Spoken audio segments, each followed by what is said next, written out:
What is up, guys? I am Peter Cole, and today I wanted to talk about the PlayStation press conference that just happened where the PS4 Pro was announced.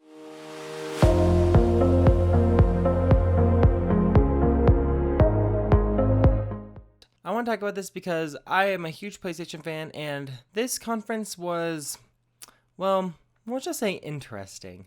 So what I'm going to do here at the beginning is I'm just going to talk about all the announcements and the things that happened, and then at the end I'm going to give you my thoughts on this conference. So at the beginning of the conference, the first thing that happened was that the old PS4 was basically phased out, and the slim PS4 will become what the regular PS4 now is, and will be $299. So when you go in the store, and when we're talking about a regular PS4, not the PS4 Pro, that's just the slim model. The old one basically doesn't count anymore. It will still be perfectly fine. It'll still work, and nothing will change with that, but it will be phased out in stores. And the new Slim doesn't really have anything different with it. It's just, a little bit more lightweight. It's got more energy efficiency, etc. But it doesn't actually have more power or anything like that. It's just a redesign that's a little bit more efficient. They then start announcing the PS4 Pro. PS4 Pro is aimed at 4K and HDR. Those are the two big things. It's all about graphics and resolutions and things like that. At least that's what they showed it to be. It is obviously more powerful, but that power is 99% for graphics and resolution, frame rate, stuff like that. They talked about how it will sit alongside and complement PS4. So they're trying to make it seem like they're just, this one's for this type of person, this one's this type of person, and you can get your different console choice depending on if you're a hardcore gamer, if you have the screen and stuff.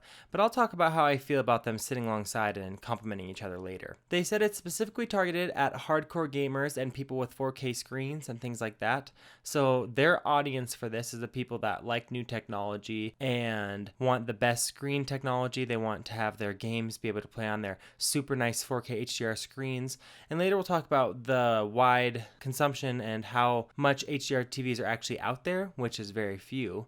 But I think that this audience that they're aiming at is actually relatively small at this point, and we'll talk about later why. Mark Cerny then comes out, and he's talking about the PS4 Pro, and one of the first things he says is, the PS4 Pro is not intended to blur lines between generations, but take it to amazing new heights. Now, just off this line in general, as we talk about the whole conference, just remember this in your head. Because personally, I do not think that this PS4 Pro takes this whole PS4 franchise into new heights. It just is like a small upgrade. It's not actually that big, in my opinion. So as we go farther on, we'll look at it, and I want you to keep that line in your head. I don't think he said exactly amazing new heights, but he said something along those lines. They'll take it to something new heights. Fantastic new heights is actually the word I think he used. So the biggest point is new graphics and resolution, frame rate, etc. And how those will happen is they've upgraded the GPU, they boosted the clock rate on the GPU, and that helps to get higher frame rates and stuff like that. They have interoperability, which is basically that the creators are able to use interoperability to make the consoles have great continuity between each other. So you can play the same game on PS4 and PS4 Pro, and they'll both work perfectly fine and be optimized for those things. And then the PS4 Pro will come stock with a 1TB hard drive, which is good, but I actually think it should be a 2TB hard drive, especially if these games are going to get bigger with new technology such as 4K, HDR, things like that. It is aimed at 4K TV owners. If you don't have a 4K TV and you don't have HDR, there are little bits of things that will come into play as you play on a regular HD TV. We'll talk about that later, but this is really aimed at people with those screens. If you don't have a 4K screen and you don't have HDR and you're not planning on upgrading anytime soon, honestly, I don't think there's much point in getting the PS4 Pro, but we'll continue talking about that. So there were a few games shown off. They showed off Tomb Raider, they showed off Watch Dogs 2, they showed off Deus Ex Mankind Divided, they showed off Spider-Man, and yes, these games were beautiful. There's no denying that.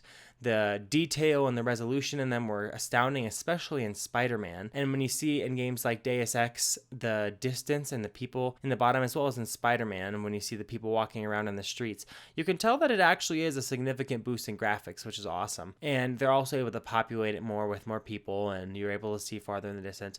And with something like Tomb Raider, you see the amazing hair, and you see the amazing colors and the levels and the facial expressions and things like that, which, yes, are super awesome. But again, I don't think they're enough to warrant an upgrade unless you have the TV to be able to see that stuff, because if you don't, none of that stuff's gonna matter. And then Mark Cerny said something interesting that I was like, man, that does not sound good for this PlayStation 4 Pro. And he said, HDR is still in development. Most TVs don't have it at this point, and that game creators are still figuring out HDR. He didn't say those words exactly, but he did say something along the lines of that HDR is still in development. They haven't actually found out the industry standard for it, and game creators are still trying to figure out how to use HDR correctly in their games, and that most TVs nowadays don't actually have HDR yet.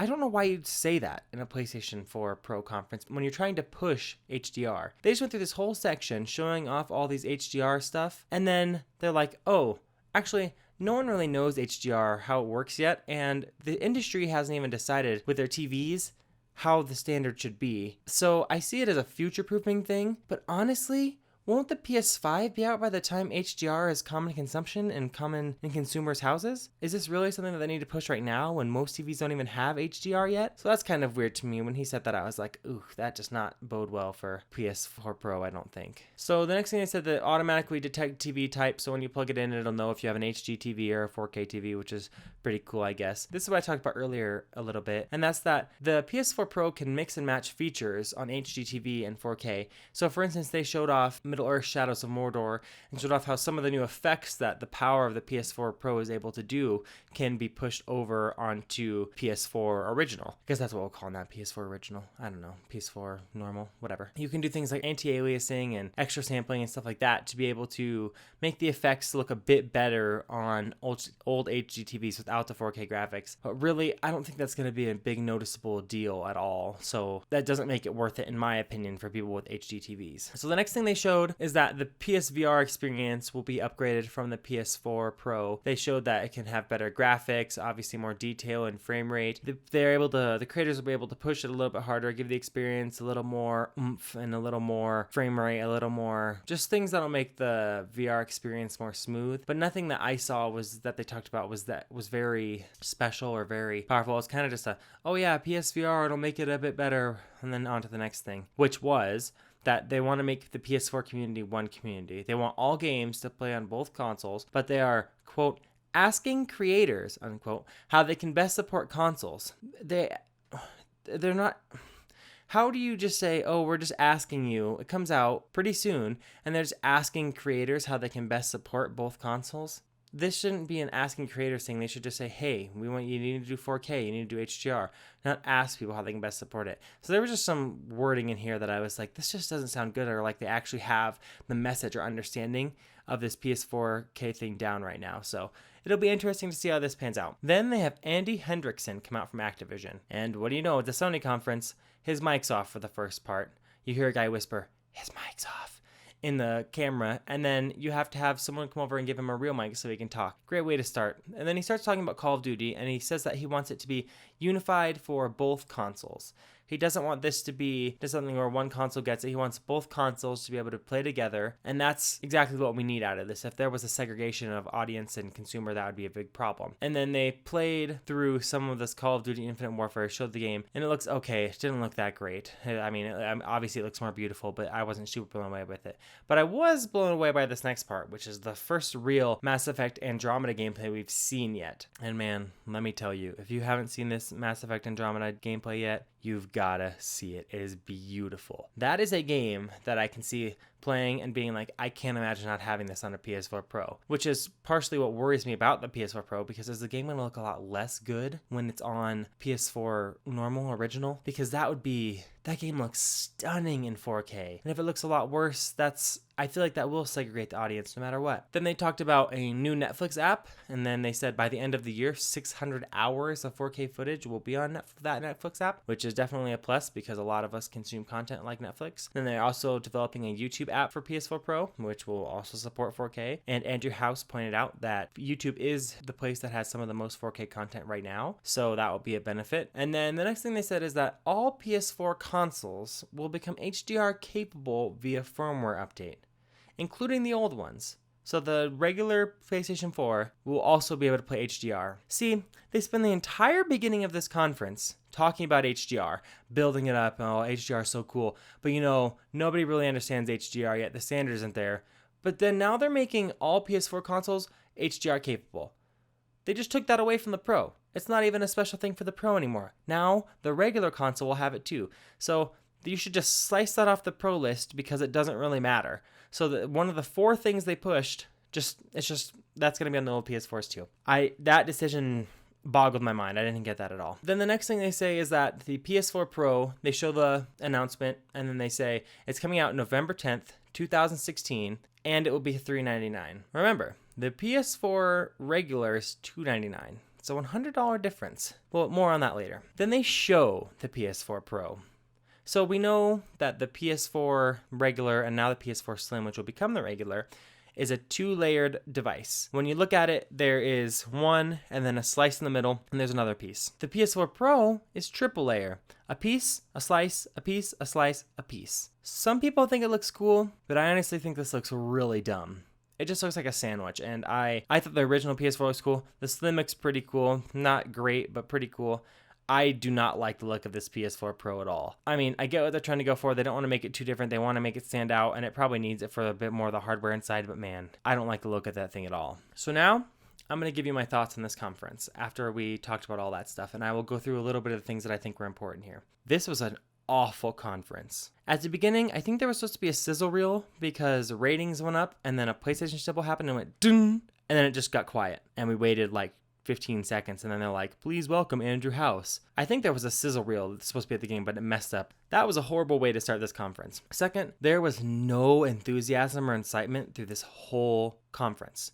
If you've watched it and you're just hearing this and you don't really think about that, go back and watch it again. There's hardly any clapping, hardly any cheering. This conference fell so flat. And I think part of the reason was it seems like they thought the announcement was just going to be so special and people were going to be so blown away that they really didn't have to say anything. But I think they did. I think they needed more. There was no special effects, no epic build-up, nothing like that. And it fell so flat. And I think, while I really like Mark Cerny and he's super brilliant and one of the smartest guys I've seen, I don't think he was the right guy for here. I know that they want their lead designer to come out and be like, hey, this is all the new cool stuff. But he doesn't have enthusiasm, and he doesn't have anything to get the crowd going. It was like, yeah, this is cool, new tech. But man, considering the Apple conference was earlier today, not to bring in Apple, but just saying they always have so much enthusiasm and excitement, and people were cheering and clapping. And then I watched this afterwards, and I was like, ooh, this conference. Ugh. And then, of course, like I said earlier, Andy Hendrickson comes out, and his mic's not on. And it's just like, wow, there's more tech problems. So overall, the way the conference went, I just thought this was a horrible conference. I was unexcited through the whole thing. I was trying to get excited, but I was like, man, this is just, they're making it fall so flat. Okay, so a couple things I want to talk about with the PS4 Pro. First of all, the PS4 Pro is not much different than Xbox One S. The PS4 Pro does not play native 4K games. It upscales them. So does the Xbox One S. It's meant to upscale. The Xbox One S can be at $299 at its cheapest one, and it's able to play 4K TV, 4K Netflix apps. You can stream 4K and do HDR. And you can go up to 2 terabyte hard drive at that same price as the PS4 Pro. So that's something where I'm just like, what? You can have a 2 terabyte hard drive. The only thing the PS4 does is it is a bit more powerful than the Xbox One S, considering it's an actual upgrade. So it will have better graphics in the end, but it's not too much of a difference.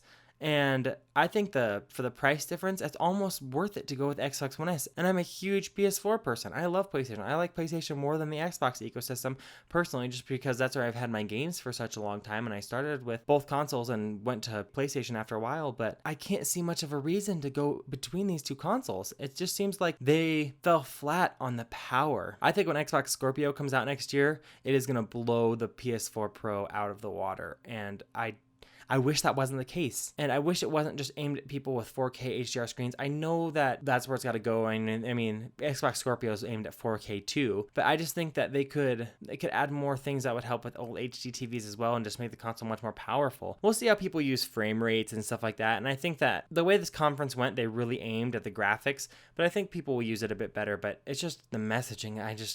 After watching Xbox E3 conference, they had amazing messaging. And this conference was just kind of, their messaging was not great. Talking about no one really understands how HDR is, but it's so amazing, but no one really understands how to use it. And then now all PS4s are going to get it, so it's actually not that special. 4K is okay, but it needs HDR, but everything will have HDR. The messaging was pretty awful. And at the beginning, they talked about it appealing to hardcore gamers and HD people, HD buffs. I see how it appeals to the people who want the ultra 4K HDR stuff, but to hardcore gamers, it's beautiful, but I don't think it's enough to warrant an upgrade from a regular PS4 for a hardcore gamer. It's not like a whole new console generation. That's why I said it didn't raise it to much new heights. It was just like, hey, this console is going to be able to play nicer games, going to look a little better, but it's going to play all the games basically the same. It might have a little bit higher frame rate, but it's really about the detail and stuff like that. And I'm just like, that's really enough to make me want to buy this new console. It's not pushing the lines very far at all. I don't like the PS4 Pro look. I don't think it looks good. Honestly, I don't know if $100 difference is significant enough. If it's only $100 difference, it doesn't make the console PS4 Pro look like anything special, just like a slight upgrade, which I feel like it is. So if that's what they were going for, they nailed it. But I don't think that's what they should have gone for at all. They needed to make this thing like, hey, the PS4 Pro is different. The PS4 Pro is powerful. It's beautiful. But $100 difference? Most people are going to choose the other one because why pay the extra $100? It doesn't even look that great. It looks like a triple sandwich instead of a double one. Why? Sorry, I'm getting off on a rant here, but I just don't think the $100 difference enough. It doesn't make the console look premium, the PS4 Pro. It just makes the console look like it's a bit more expensive, which I don't think is enough. They're just going to go in there and they're going to see 4K HDR. And most people are going to say, oh, I don't have a 4K HDR TV, so I'm just going to get the regular one and spend $100 less. So I think they're going to sell way less of these than they should. And then how do they decide if the $100 is worth it? If they have a 4K HDR TV and they decide they're going to play a lot of games like that, if that's the only deciding factor, that is not going to be enough to be able to get people to come buy this and say, yes, I want this. In conclusion, I think this is a horrible conference, and I'm actually really let down by Sony. For anyone that's been following Sony for a long time, I think this is old Sony coming back. They had nailed. There's a reason they got 40 million people to buy PS4s. They've been nailing their presentations, nailing their messaging. I think this is the first real slip up that Sony has had in a long time. And I think it's because they don't actually know what they want out of this console. They know the future. They see it coming. That's why they hopped on VR, and that's why they're hopping on 4K. But I don't think they made the jump. Xbox is, I feel like, we'll see next year for sure, but I feel like Xbox is making the jump. They're really dedicated to making this awesome native 4K, really powerful console with Scorpio. Or Sony was just like, hey, let's get the PS4 in there. Let's get it 4K. Let's get it HDR.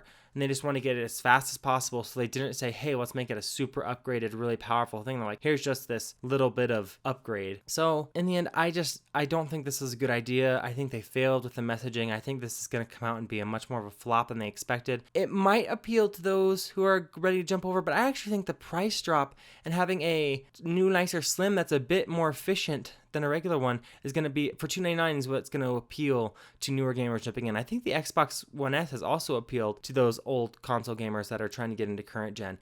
And I actually think that's more appealing than the PS4 Pro, which is something else they mentioned. I just think that this is a really bad conference. Please let me know in the comments of what you think about the PS4 Pro and what you thought about this conference. And if you liked this conference, tell me why. If you like the PS4 Pro and think it will sell better or anything like that, tell me why. Let's have a conversation about it, because I have my view, but I'd really like to hear someone else's view that's different than mine. And if you agree with me, we can talk about why we agree and maybe things they could have done better. Thanks so much for watching, guys. I really appreciate you just listening to me rant basically and coming to me for this information. I hope that you will subscribe so you can get new content every Monday through Friday on things like this and just me playing games, me talking about games, discussing things that happen in the gaming industry. And if you like my videos, please leave a comment and leave a like, and we can talk and start discussing stuff. Thanks again for watching, guys. I really appreciate it, and let's continue creating the greatest gaming community in the world.